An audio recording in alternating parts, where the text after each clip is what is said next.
Welcome to the Road to 1 Million. I'm Ryan Daniel Moran. Today I'm going to be working with Noah, who asks a very good and very common question that I get from some of our followers and viewers. And it's, once I've launched a product, how do I turn that into an audience? I teach that you should start with a person and then build a small group of those people that are raving fans of whatever you do. But a lot of people find my work after they've already launched a product. How do you take a product that is taking sales and then go back and do the stuff that I talk about in the grind, which is building that launch list and building those raving fans? Noah is based in Singapore. So that answers the question for those of you who are wondering if you can do this outside the US. And he's doing about $500,000 a year over 2 different brands. And in this conversation, I'm going to tell him how to build a raving fan base out of the products that he's already launched without completely changing his plan or his business model. As a result, he leaves us with a very clear plan to $1 million and beyond. You're really going to enjoy this chat with Noah. Noah, welcome to the show. It is great to meet you. It is always great to meet somebody who's followed my work for a long time, has had some success. You're halfway to the million. And we're just going to get you over the hump and get you to the million. So welcome to the show. So you finally had your all-in moment when you were done in the military and you had kind of poked around with things, but not gone all in. So what was different when you went all in? Because you know I'm hot on this, right? You know I'm big on this idea of once you go all in, getting to the million is actually a very straightforward, simple, dare I say, easy. So what was different for you when you went all in? What did you start doing differently? How did you think differently versus when you were just dipping your toe into the water? That is actually a really good question, because I noticed that I would always kind of hold back, like at the first sign of any difficulty, I would kind of hold back. So to give you a really good example, I'm currently selling hairdryers as one of my businesses, and my other business is selling mattresses. So just to kind of give an example, the biggest hurdle we hit at the start, which I had to kind of like question myself, was when the Singapore, like we weren't abiding by Singapore government rules. So basically when you sell electronics in Singapore, you must have a license, because if anything happens, like you need to make sure like the government has a seal of approval on like, okay, this is safe to sell. Like it won't catch fire. It won't burn down someone's house. We actually didn't have that when we first started selling in Singapore. So we basically broke the law, right? And fun times. And I noticed that when we did like our first 10K in sales, one of our customers actually brought it up to us, hey, do you have this like safety mark, which we actually didn't. And at that point of time, we didn't have enough profitability to pay 5K USD for this license. And like my first initial reaction was like, okay, I'm going to hold back, like, cause I'm not sure if this is going to work. 10K really isn't a lot of revenue. So I wasn't really sure about the concept. And one thing that changed was when I kind of asked my girlfriend and my mom's like, hey, like, should I continue this? Like, I'm not really sure. And they told me, I think it's worth you trying. And that I remember that day was really clear when I was like, okay, if I pay 5K USD out of my own pocket, I really need to make this work, because that was pretty much all I had at that time. So I tried it. Fortunately, it did work out. We had some proof of concept already, although I wouldn't say 10K is a lot. That kind of allowed me, I pulled out from my savings and I just invested in the company way before I took out anything else. Because I was already like in the whole 15K. Right. What most people will do there, if they're not all in, is they'll either quit or lie. And you said, okay, I'm all in, so I'll pay the 5K and I'll figure it out. Is that a fair summary? Absolutely, yeah. I'm trying to build an audience post launch. Post-launch, exactly. And that's what I've been doing, and that has been generating quite a good constant stream of revenue of about 5K a month for us, just emailing people who haven't necessarily purchased, right? Just been to our website. Yeah. We want them to familiarize themselves with us. So we just send a bunch of emails, just a bunch of newsletter, welcome emails, things like that. So I know for a fact they work because Good. like the principles are there, Thank you for setting the record straight, Noah. It is much easier to build a 7-figure business when you know who your audience is and who your ideal customer is. But when you've got a product that is up and taking sales, how do you go back and decide who the ideal customer is? This is why I teach it in a specific order. Choose the person first and then launch products to them. If you do it out of order, it's not the end of the world, but it does take some effort and some hard decisions to create the foundation that you'll need in order to get to the $1 million. As a result, it can feel like you're late to the game in audience building or in building an email list. So listen as I tell Noah how he can build an audience, even though he feels a little bit behind in the process. So I know you've got a goal to get both businesses to $2 million. And what I would like for you to do is give me kind of a high level summary of each business, because it's difficult, not impossible, but it's difficult to get two businesses to grow in parallel. Usually one takes off and then another takes off, or I tell people to combine the brands, but I don't think that's what you want to do or where this conversation is going to go. So tell me a little bit about the brands, how you got them to this level, what the products are, and then I'll sort of go into my brain lab here and help you find your opportunities to get to $1 million. Okay, no problem. So just a little bit of recap. So I do have two companies. We are only selling in Singapore currently. So we are not selling in our neighboring countries. We are not selling to the US. Okay. And we are only running Shopify. Okay. So just because like we don't have such a big market platform like Amazon in Singapore. Well, not as big as Amazon for sure, at least.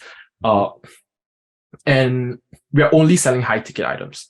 So for my hairdryer, it's $250 and above. So that's $250. For our mattress brand, our AOV, which is like average order value, is about $800. Okay. Yeah. So both companies have been around for a year, and we are only selling, I guess for the purposes of this conversation, we are only selling one. So for the hairdryer business, we're only selling hairdryers.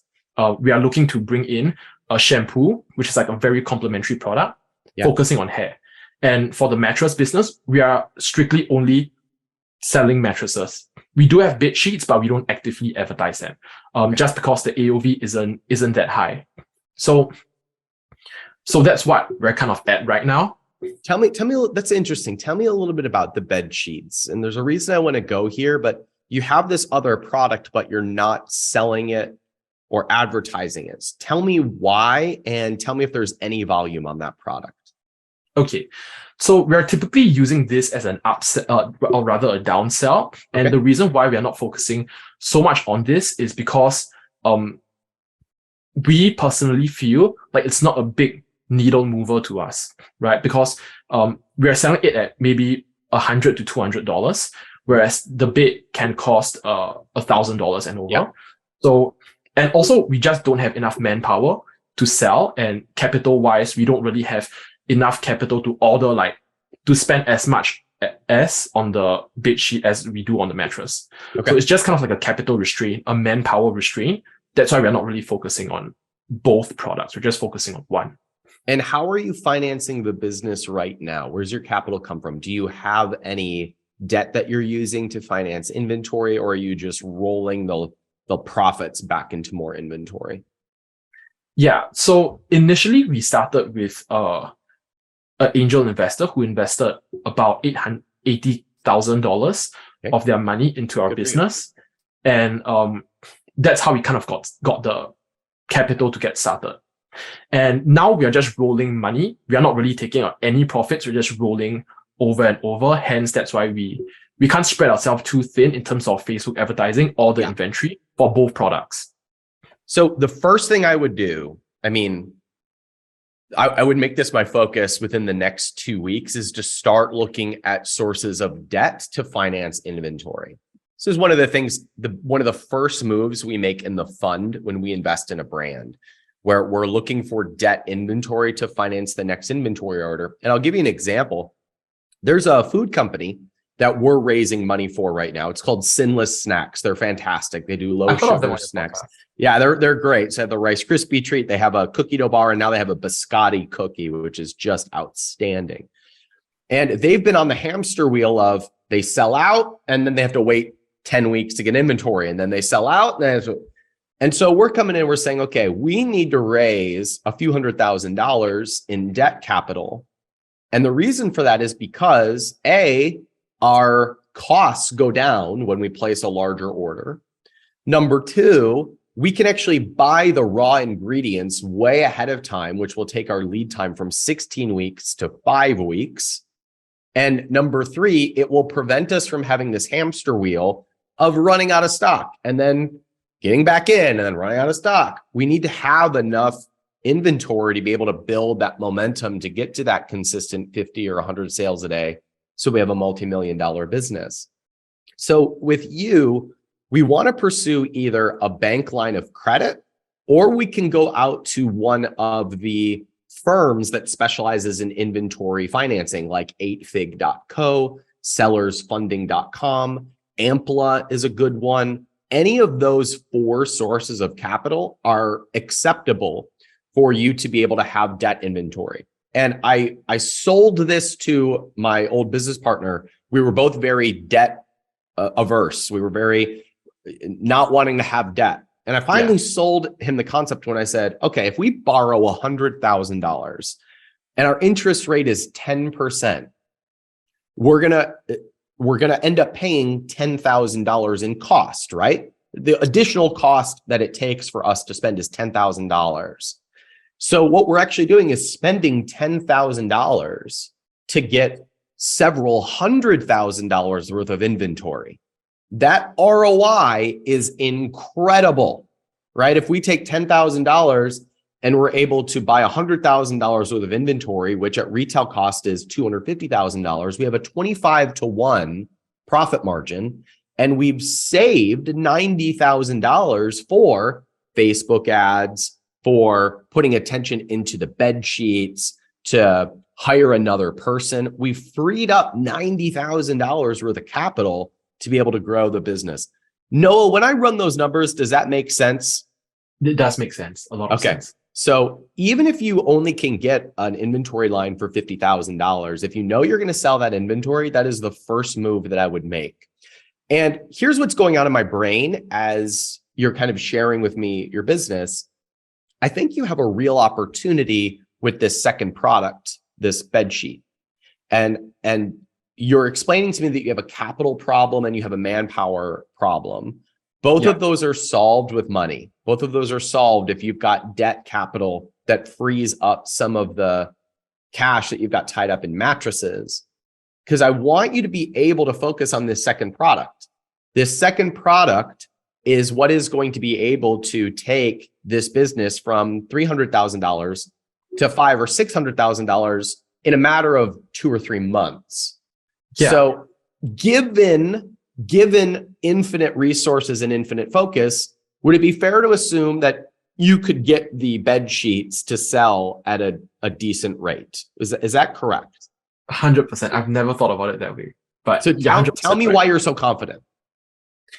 So I do know someone who has sold off their company, which also happens to be bed sheets. So they've been hitting that revenue number. So I know for a fact that we have the market and the capability to do it. So I've never actually thought about it that way because just because of the AOV not being there. But you're 100% right. If you could just sell 10 to 25 more of that is a game changer. Totally. 100%. Yeah. I once listened to a podcast, and I don't remember where this was, but it was an interview with someone who said they did a cross-benefit analysis of every business they could possibly go into. And they had a few rules. Like they didn't want to be an influencer. They didn't want to be a business guru.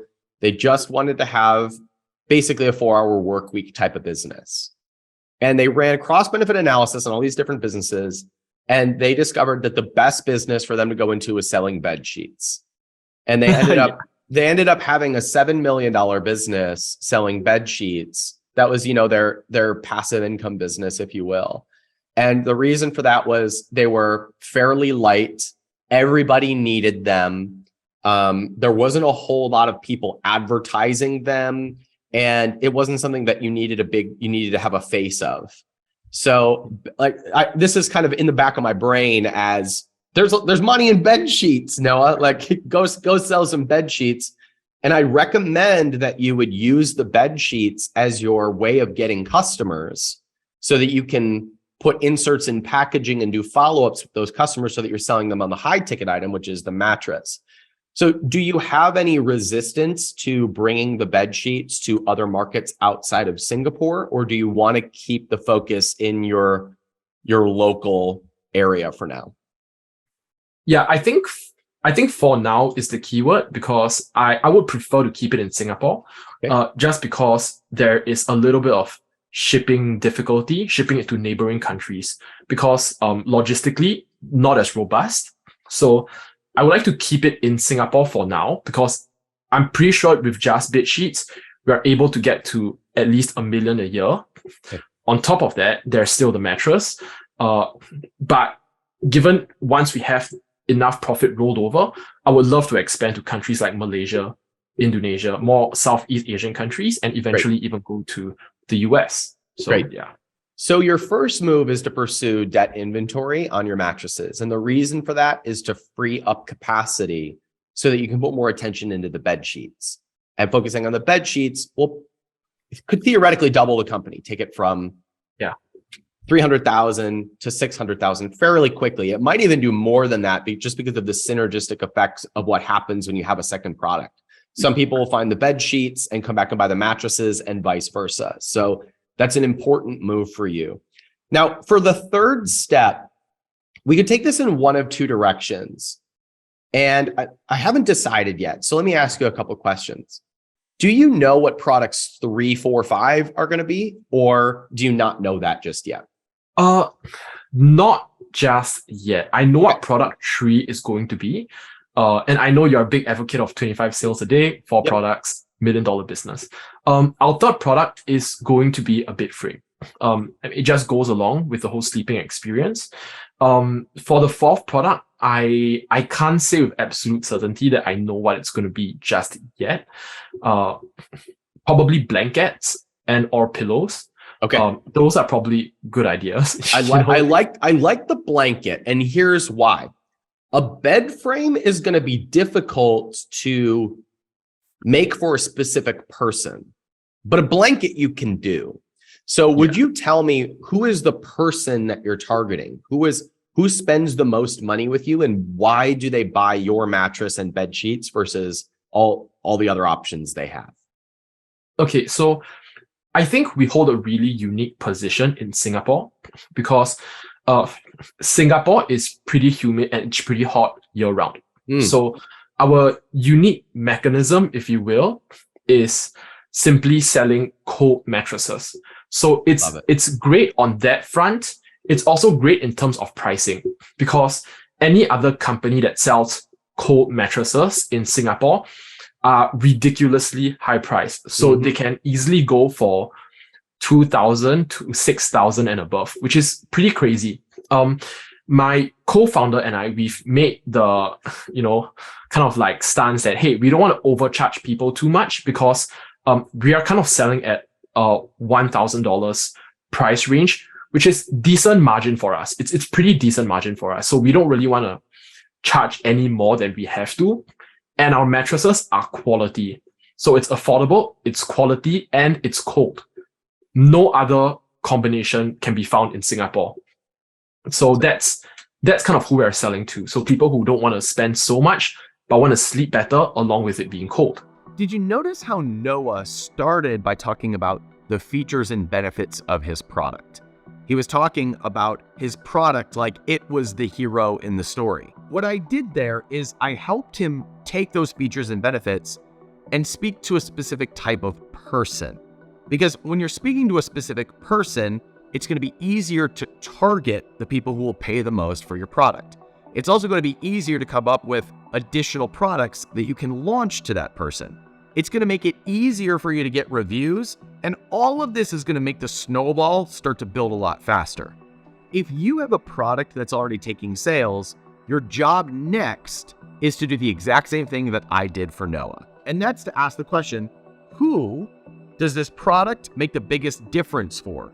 How does this help the customer on their journey? And when you do that, the next level of growth becomes very obvious. Selling products is hard. Selling to people, much more straightforward, and I would say much more rewarding, fun, and easy than just selling product.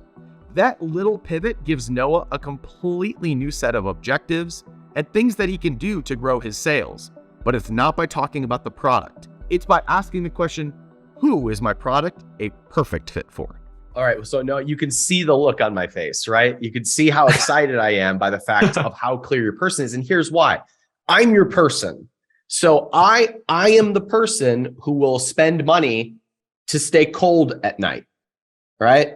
I wear an Oura ring to track my sleep. I have a chili pad on my bed. Do you know what the chili pad is, right, Noah? I'm not too sure. I'm gonna change your life, Noah. Oh my goodness. Okay, so the chili pad is a really popular accessory. Man, I wish I could just bring it over here, but it's attached to the bed. And it's a sheet that lays on top of your mattress under the fitted sheet. And it is connected. Oh, I love the look on your face. Yeah, I'm changing your life right now, Noah. So, and you plug it into this machine and it pumps cold water into the sheet. All right. And you set the temperature that you want to have it at. And what this does is I turn it on 15 minutes before I go to bed and I get in and my bed is ice cold. I wake up shivering. I put the blankets all over me, right? And that sheet, that accessory, that machine costs $1,000. So that tells you something about the person who is willing to solve this problem. I have cooling pillows, right? So I have pillows that have a gel in them that stay cool at night. I have a bed sheet on my bed. I've spent thousands of dollars hacking my bed to be cold. So the fact that you identified this person that you're serving and this problem that you're serving opens up so many different opportunities for you that are better than just, I'm going to sell a bed frame. You see what I'm saying? Oh yeah. You can sell a competitor to the chili pad. You can sell cooled pillows. Your blankets can be specially formulated to both keep you warm and cold. I don't know how that would work, but there's something there. You have your bed sheets. You have all these different things that you can now bring into the total solution. Now we've got a clear person and a problem that we're solving, whereas just selling a thing, a product, a bed is not as compelling as solving that clear problem. So when I say that to you, are you able to see now how there's more meat on this bone than what you're biting off right now? Yeah, I can't explain how mind blown I am by what you said. The introduction of, thank you so much, by the way, for the introduction of new products. Wow, you have nailed my customer person, and like along with all the products, I'm actually writing them down right now. So it's pretty cool to see like they're more centric around a problem and a person than I originally was. Yes. You know, so it's really, really cool and refreshing to hear that. And your person is more specific than I think you've been giving it credit for, because your person probably tracks their sleep either via an Oura ring or a Whoop or a Garmin or some other way of tracking their sleep. They are probably married or in a relationship and they're fighting over the blankets. You know, one is one of the best ads I ever saw in this space was, if you're a man and you're tired of sleeping with one leg outside of the blankets. And it was like, oh my goodness, that is so true. Because every woman is like all curled up and the man is like, I'm dying in here. I'm absolutely dying. Like, You could like a tagline like "We save relationships." That's pretty funny. So there's relationships are won and lost between the sheets. There you go. There is a headline for you. I like that. They are won and lost between the sheets. We know how they're won between the sheets, but how are they lost between the sheets? Well, if you've ever been sweating while your partner is freezing, you know what I'm talking about. There's your copy for you. So Thank you so much. you can see now that there's a much more specific person than who you've been targeting up to this point. You have more products that you can sell to them and how someone would be willing to spend a premium in order to work with you. So the two directions that I wanted to go with the next part of this conversation was one, talking about additional products, and we went there. The other was to talk about how we might target more of those people. So how might you amp up your Facebook advertising once you've solved your capital problem, which we've talked about? How would you more specifically target the people that you're going after in order to get more of those ideal customers? Tell me a little bit about that. So two things come to mind. I think for me, the two most obvious things that I have my mind on currently right now is to change up the copy on Facebook ads, change up the copy on the website, a little bit of conversion rate optimization to speak a little bit more to your customers. Like you mentioned about copywriting, I think you already know to just change up the copy, speak to your customers more, maybe add a little bit more humor. So I think those are the two really standout ways that I can imagine taking your advice on, like very little ways I could take your advice on. So those are two things I would actually probably focus on immediately. Yeah, I would suggest that you have one well done video that calls out to your person. So at the time that we're sitting here, I'm just getting back from Nashville, where I was meeting with the founder of Jeremy's Razors, which is a razor company that launched here in the States last year.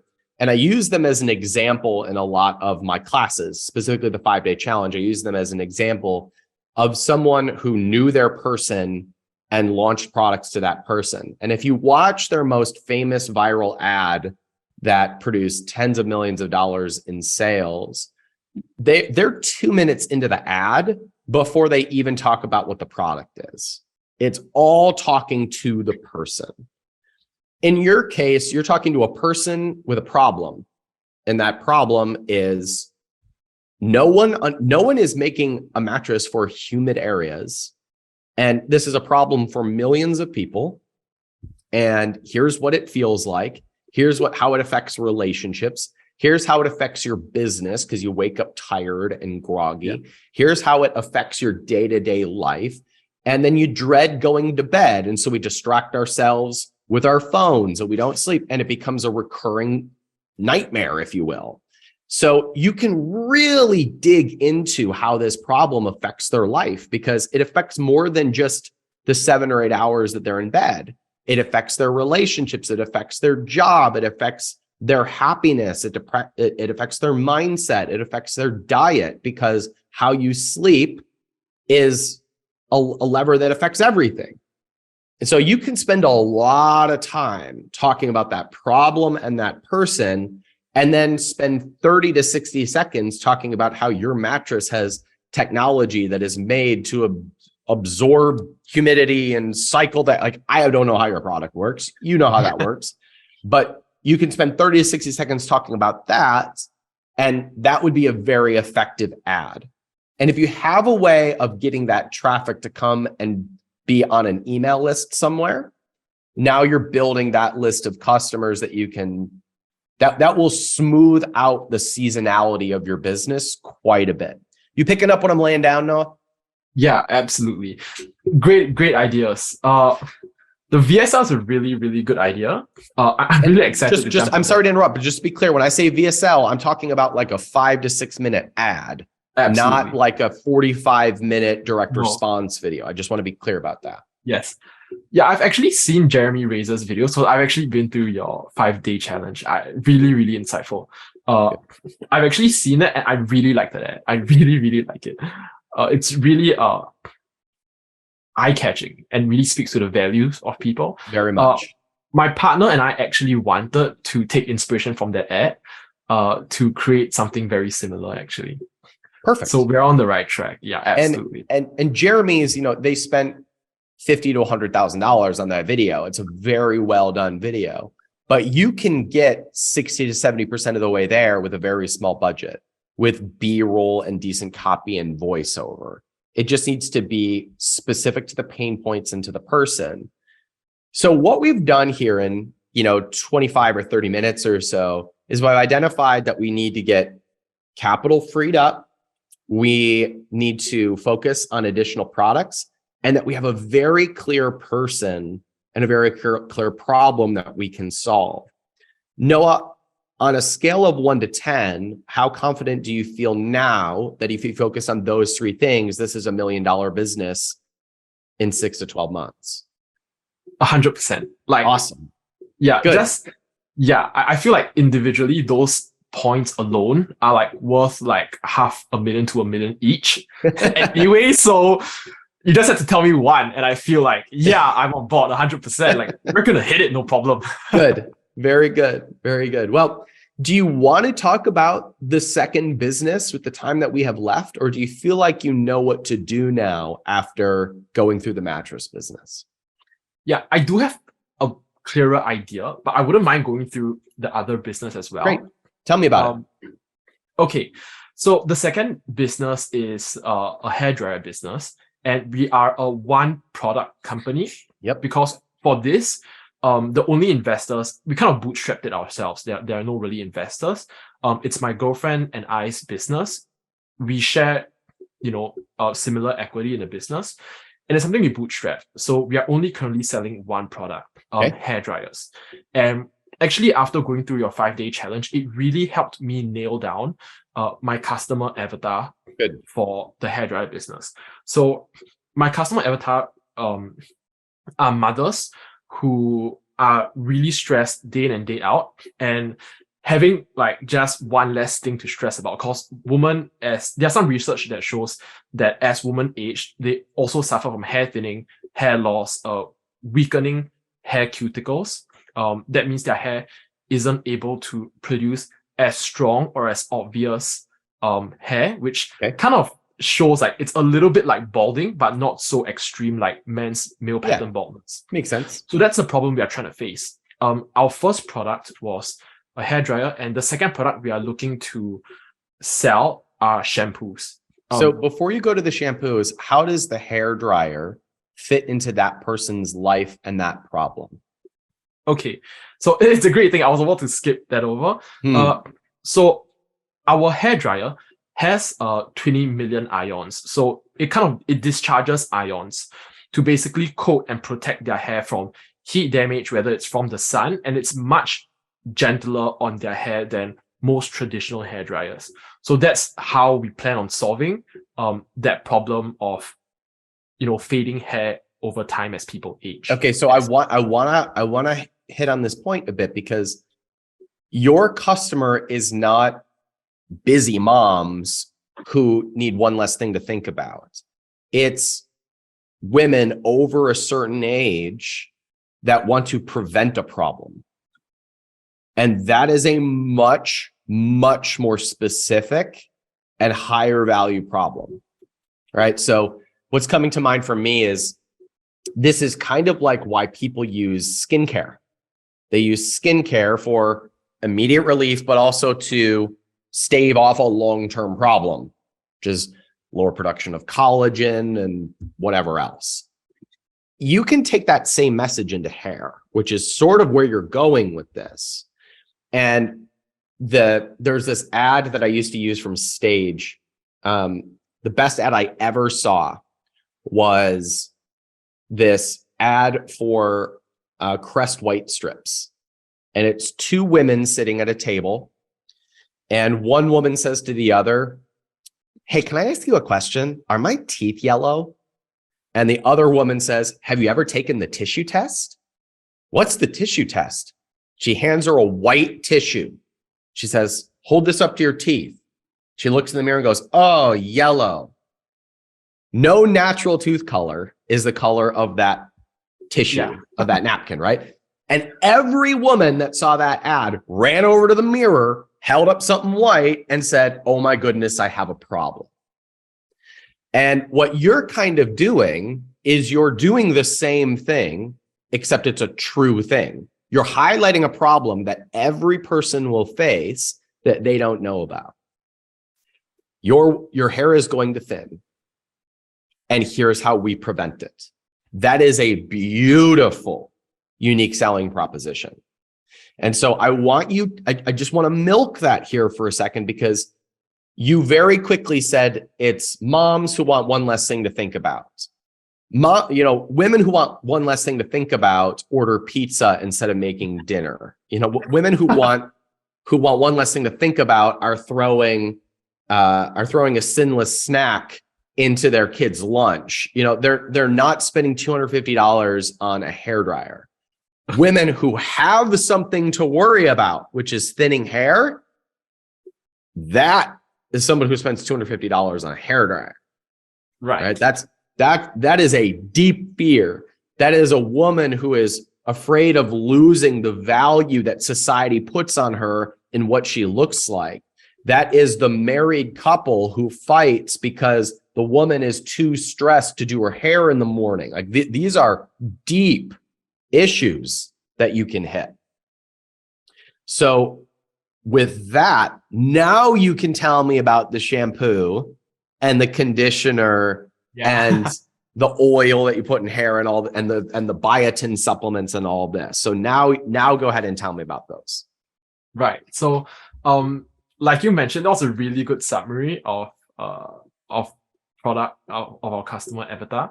So the next product we obviously want to bring in to help customers stave off this issue or this worry that we will have in the future is included like shampoo, and eventually we want to look at some kind of serum to put on their hair after they shower, so it lasts longer. It enhances the shampoo. I was also thinking of supplements. It also helps that these are pretty reoccurring. So long-term LTV, and I'm really happy about that. It's something that I really want to bring all my businesses towards, rather than just a one-time expensive product, which is what we are now. So that's kind of where we're headed. Great. So your play here is to almost reverse engineer what we did for the mattress brand, where if you have a video that highlights the problem that these women are going to run into, and then you send them to an email opt-in where you're talking about all the different solutions that you have to this product or to this problem, now you've got a real business. And those solutions are the serum, the hair dryer, the supplements, the shampoo, the conditioner. Now we've got a real brand here.